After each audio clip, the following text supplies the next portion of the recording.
चला तर मग आज करूया सर्वांना आवडणारी भेंडीची भाजी। त्यासाठी मी भेंडी स्वच्छ धुवून एका कपड्याने पुसून त्याच्या बारीक फोडी केल्या।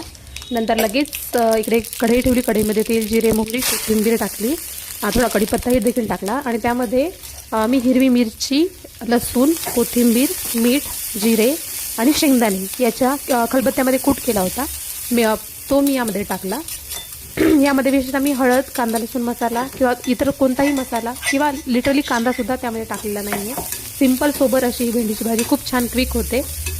तर नंतर छान ते सगळं मी तेलामध्ये छान मिक्स करून घेतलं आणि लगेच आपण बारीक केलेल्या भेंडीच्या फोडी त्यामध्ये टाकून दिल्या आणि तेही छान मिक्स केल्यानंतर त्याला जस्ट 1-2 मिनिटासाठी वाफ येऊ दिली आणि जस्ट नंतर त्याला मिक्स केल्यानंतर अवघ्या क्विक 5 ते 7 मिनिटांमध्ये ही एकदम इझी आणि टेस्टी भेंडीची भाजी होती।